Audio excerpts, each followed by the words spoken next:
स्वामी समर्थ. मकर संक्रांती हा फक्त सण नाही, हा दिवस आहे.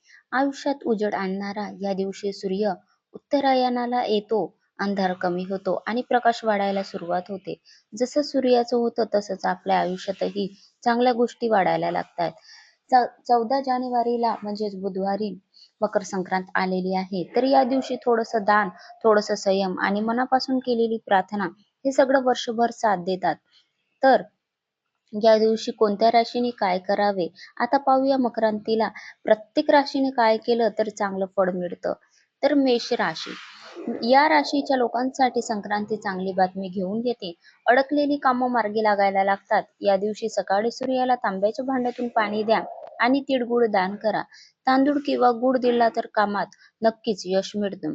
वृषभ राशी. या राशीसाठी संक्रांती घरात स्थैर्य आणते, पैसा टिकतो, घरात शांती राहते. दूध, तूप किंवा पांढरे कपडे दान करा. पहिला घास देवाला अर्पण करा. नैवेद्य तर सर्वच राशींनी अर्पण करायचा असतो, पण घरी लक्ष्मी घरात थांबण्यासाठी हा उपाय नक्की करा. म्हणजेच त्यांच्यासाठी पांढरा कलर या दिवशी शुभ आहे. या राशीला बुद्धी वाढते आणि निर्णय चांगले होतात. गरजू मुलांना वही, पुस्तक किंवा पेन दान करा. हिरवे कपडे किंवा मूग दिला तर अडचणी दूर होतात. म्हणजेच हिरवा कलर हा यांच्यासाठी शुभ आहे. कर्क राशी. या राशीच्या लोकांना मनाची शांतता मिळते, घरात प्रेम वाढतं. आई वडिलांची सेवा करा. दूध, तांदूळ किंवा साखर दान करा. घरात सुख टिकून राहतं. सिंह राशी. या राशीसाठी मन सन्मान वाढतो, कामात ओळख मिळते. सूर्यदेवाची पूजा करा. गूळ, गहू किंवा तांब्याचं नाणं दान करा. आत्मविश्वास वाढतो. कन्या राशी. या राशीला आरोग्य सुधारण्याचा संकेत मिळतो, काळजी कमी होते. अन्नदान करा, भाजीपाला दान करा, स्वच्छता ठेवा आणि आपलं मन हलकं होतं. तुला राशी. या राशीसाठी नातेसंबंध सुधारतात, भांडण कमी होतात. पांढरे कपडे, तांदूळ, साखर दान करा. संध्याकाळी दिवा लावा आणि घरात शांतता राहते. वृश्चिक राशी. या राशीच्या लोकांची भीती कमी होते, अडचणी दूर होतात आणि काळे तीळ किंवा गरम कपडे दान करा. महादेव आणि हनुमानचं नाव घ्या, मन मजबूत होतं. धनु राशी. या राशीसाठी भाग्य साथ देतं, नवीन संधी मिळतात. पिवळे कपडे, हरभरा डाळ, हळद दान करा. गुरुजनांचा आशीर्वाद घ्या.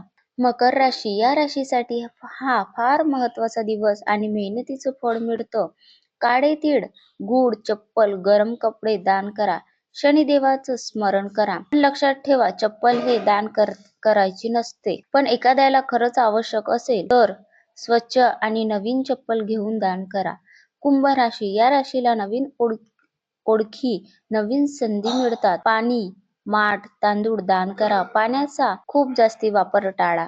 मीन राशी. या राशीला देवाची कृपा मिळते, मन शांत होतं. केळी, दूध, धार्मिक पुस्तक दान करा आणि नामस्मरण करत राहा. शेवटी एकच गोष्ट लक्षात ठेवा, संक्रांतीला राशीपेक्षा भावना मोठी असते. मन स्वच्छ ठेवा, शब्द गोड ठेवा, हात दानासाठी खुले करा. सूर्यदेवाची कृपा आणि लक्ष्मी मातेचा आशीर्वाद वर्षभर तुमच्या सोबत नक्कीच राहतील. मकर संक्रांती हा केवळ सण नाही आहे, तर शांती आणि लक्ष्मी टिकवून ठेवण्याचा दिवस मानला जातो. या दिवशी आपण जे करतो, तोच प्रभाव संपूर्ण वर्षभर पडतो असं म्हटलं जातात. म्हणून या दिवशी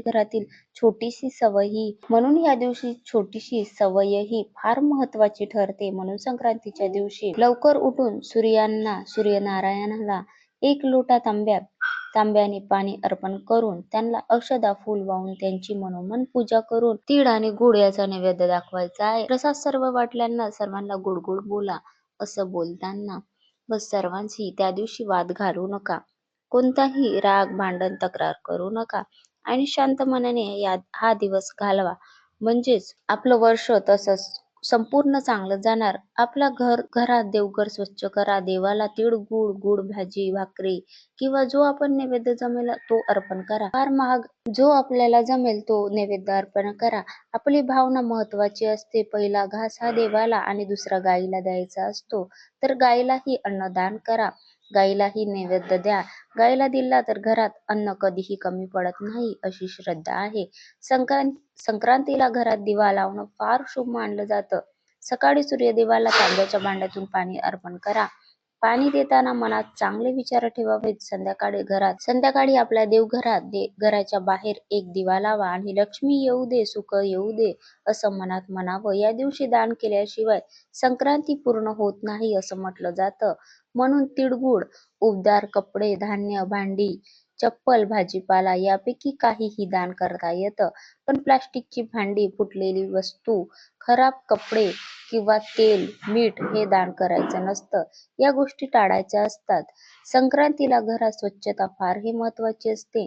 म्हणून या दिवशी संध्याकाळी झाडू मारताना झाडू आपटू नये आणि झाडू सूर्यास्तानंतर घराबाहेर टाकू नये. कारण लक्ष्मी झाडूतूनच निघून जाते अशी समजूत आहे. आता फक्त संक्रांतीला या सगळ्या नियमापेक्षा आपली भावना खूप महत्वाची असते. दान करताना हात दानासाठी खुले असतील, शब्द गोड असतील आणि मन स्वच्छ असेल तर सूर्यदेव, लक्ष्मी माता आणि देवघरातील सगळे देव आपोआप प्रसन्न होतात. श्री स्वामी समर्थ. हा व्हिडिओ आवडला असेल तर एक लाईक करा आणि शेअर करा. चॅनलवरती नवीन असल्यास सबस्क्राईब करायला विसरू नका. श्री स्वामी समर्थ.